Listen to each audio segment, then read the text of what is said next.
Yeah. Hello, everybody. I'm Carol Henry, and I'm the photography director at Carmel Visual Arts. That was Rich Breimer in the other room. He's my partner, and he organizes Carmel Visual Arts. He's the executive director, and I get to have fun every now and then and do a really extraordinary photography show every so often. This is actually the 15th photography show that we've had at Carmel Visual Arts. And this gentleman has always been someone who I've looked up to for many years for his outstanding work in social documentary style. So I'd love to introduce you to Bill Owens, but first, I want to say that I really thank you all for coming here tonight. In the other room, you'll see that we're playing on the big screen Edward Scissorhands. You might ask, why are we playing a Tim Burton movie of Edward Scissorhands? That's because actually Burton modeled Edward Scissorhands after Bill Owens' style. And not a lot of people know that, but we got to get the word out more. Because as you walk around and Bill leads you through the pieces, you'll see how similar the movie is set to the style of Bill's work. So with that said, I want to thank Bill Owens for coming here from the East Bay. And we have beautiful selection of his vintage silver gelatin prints available, as well as books. And like Rich said, tonight we're streaming live on the Carmel Visual Arts YouTube channel. So take it away, Bill. Thank you. You're welcome. These photographs were taken approximately 44 years ago, in 1972. The book was published in 72, so I started in probably 1969, 70, 71. You edit for a year, and the book was published in 72. So the book has been in print for about I'm estimating 44 years. After Suburbia, I did Our Kind of People, Working, Leisure, a whole bunch of other books. And eventually, I went on to another career, opened a brew pub up, and then I did 3 brew pubs, and currently I'm in the distilling business. So I have 2 careers I'm balancing. I still have photography shows. There's a new book coming on Rolling Stones concert at Altamont. I was there up in the sound tower and made some of the seminal shots of the Hells Angels beating people up. But what I want to do is I want to walk through here, starting out of this wall here, and just talk about 4 or 5 prints here of what I was shooting and why. So let me just squeeze by. Thank you.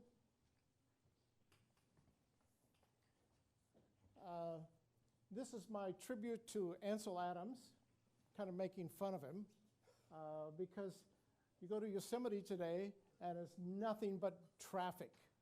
All the campgrounds are full, and if you go around and look at the stuff that people camp with, they're not camping. They just take their home and move it to the park. But here it is, the traffic jam getting out of Yosemite. So I like to just shoot photographs that are ironic, etc. And another example of an ironic photograph in suburbia would be, this home is being built especially for Edwards. And then they just white out the Edwards and put in the next name and build the next home, the next home, and the next home. This is my sister-in-law, Vesta. I showed up and she's watering the lawn. And then a year later I come back and say, what do you want to say for this photograph? I'm doing a book. She says, my husband Pat has a theory that the lawn won't grow unless the water trickles down from heaven. So she has to go out there and water the lawn like that. One of the ways I made this book happen, I worked for a newspaper, so I had access to 3 communities, Livermore, Pleasant, and Dublin. And I put an ad in the back of the newspaper say, let me come to your home and photograph your kids, your backyard, whatever. And I ran these ads for months and months, and I worked for the newspaper, so people knew who I was. And this family called me up, and it's a Chinese family, and when I showed up, they were having hot dogs. And then the quote was, because we live in the suburbs, we don't eat Chinese food. We eat hot dogs. And so you get these ironic, humorous situations that I relish. Here's a shot that everybody will appreciate. Every year I go to my mother-in-law's for Thanksgiving, And I always say, I'll never do it again, but you always do.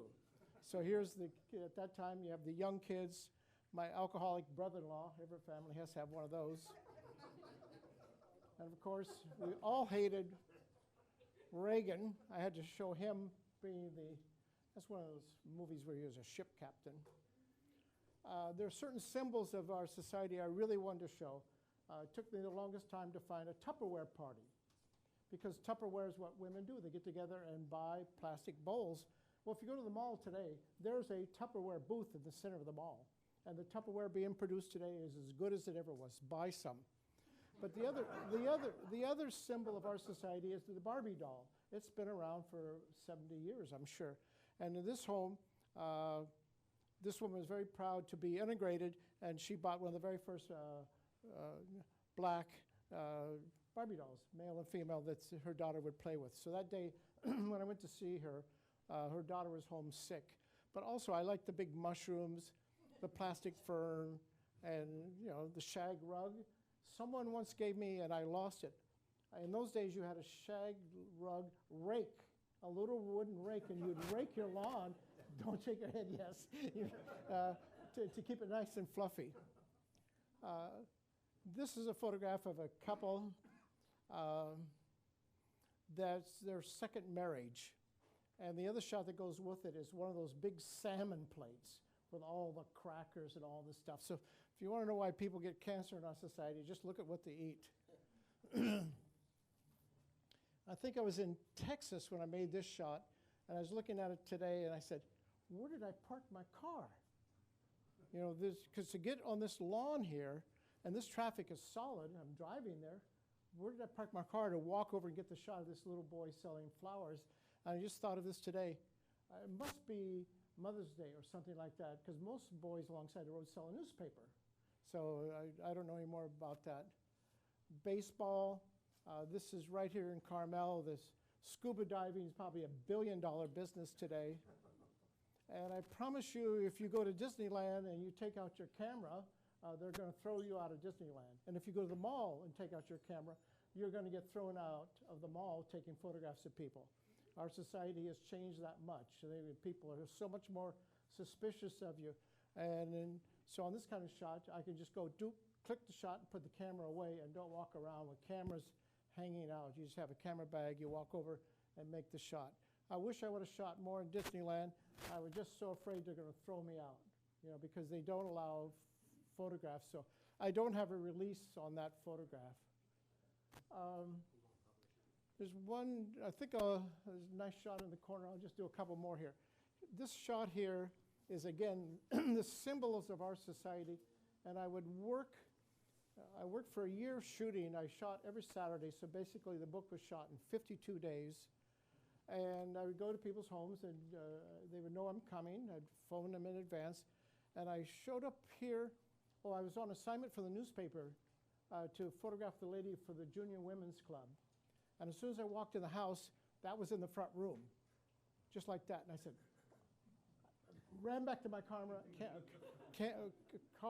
and got the big camera, because I didn't shoot on 35 millimeter. I shot every day with a newspaper with 35 millimeter, but this is shot on a Pentax 6x7, so it's a big, big negative, so you get this nice quality.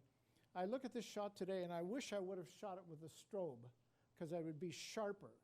And I don't like images that are a little soft, but I wish the TV would have been on too. But I mean, the shot still works, showing that when you move into a new home, the first thing that goes in is the TV.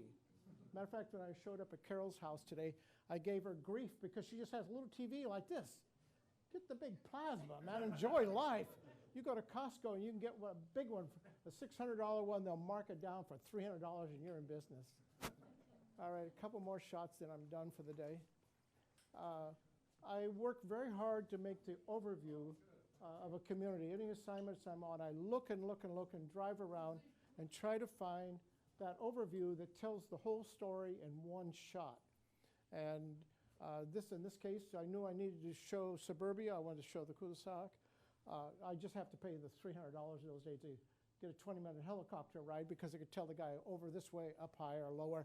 And I can get that angle where you can look into the backyard, see the barbecue pits, And none of these houses, I didn't go to, I probably did another shot, show any swimming pools, because out in Pleasanton, there's lots of swimming pools, and you got to be pretty well. That's the lead shot. A gentleman just spoke to me. He was at that birthday party, and that's a local pizza thing.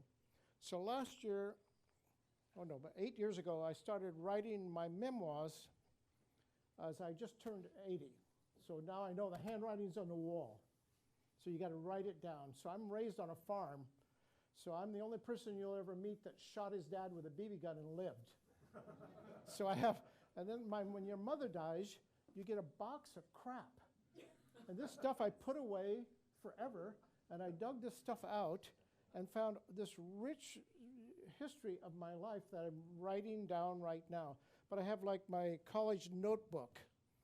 I have a riot I was in. I was talking to somebody else here. There's a few of us who went through the Vietnam era.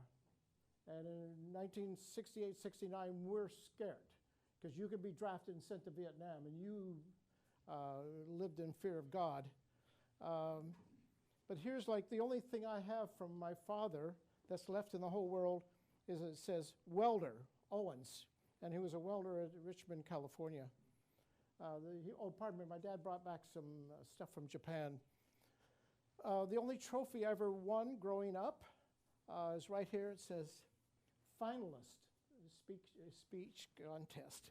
Not a first, second. I couldn't sing, I couldn't play sports, just an ordinary kid.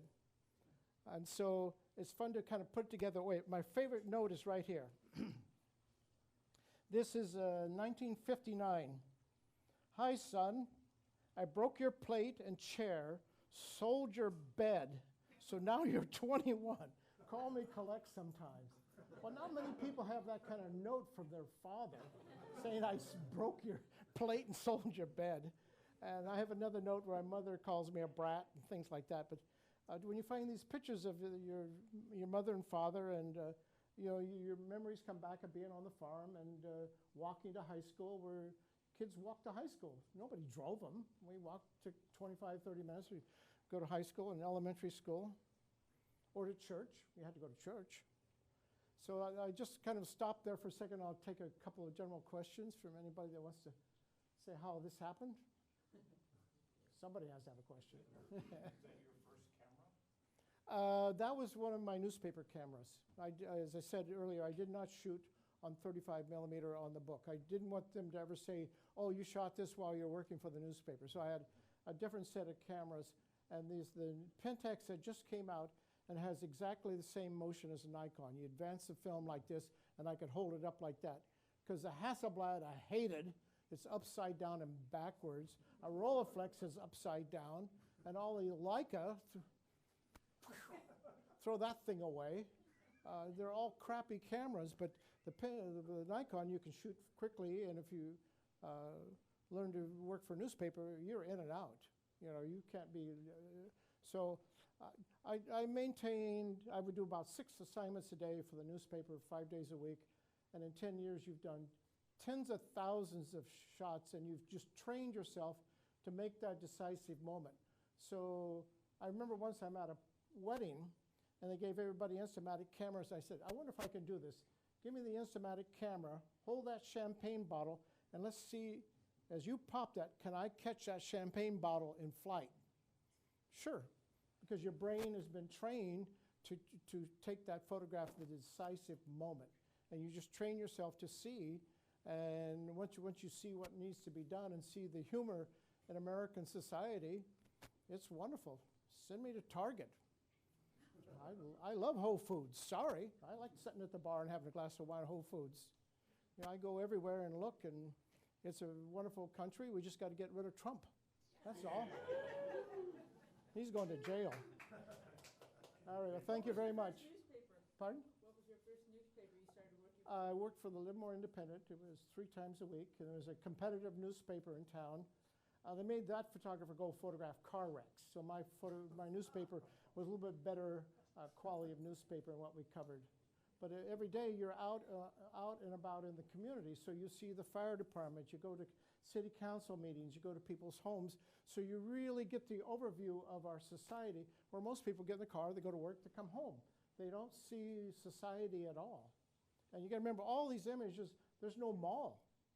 In 1972, the closest mall was 30 miles away, so we drive up there at Christmas time to go shopping. So now the mall dominates our culture.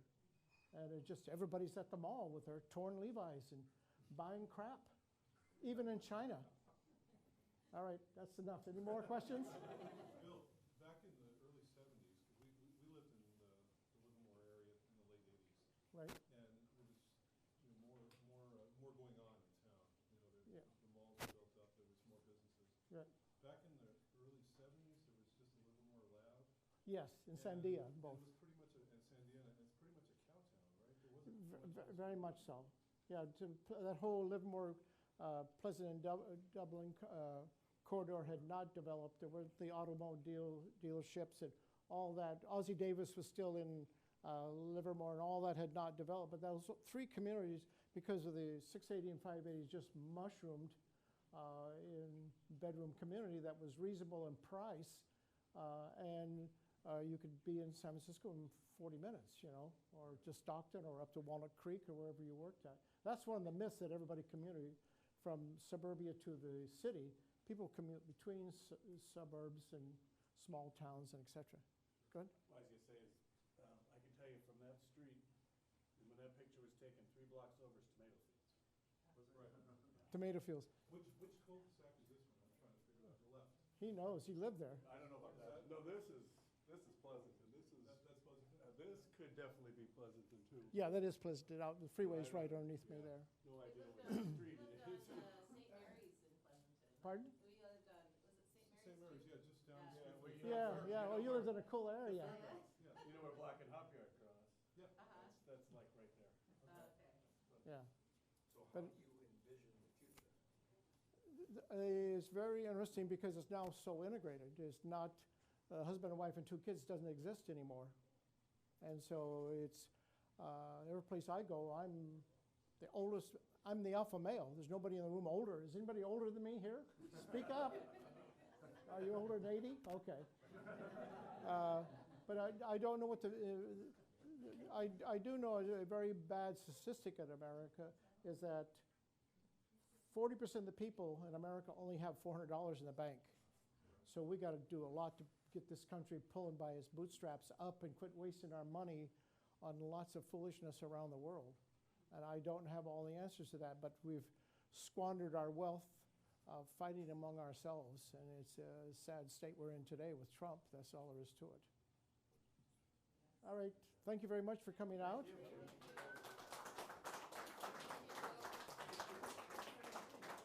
Thank you, sir. So I do want to say Thank one you. other thing that I just realized that said that Bill Owens is our 15th photography show. Oh, looks good. Oh, my tummy's sticking out a little bit there. This You see gentleman tummy? was our featured photographer. This is Mr. William Giles right here. It was a fantastic show. It was actually our last show in the other space we were in. We had a little more elbow room there, but we love being over here by the fountain.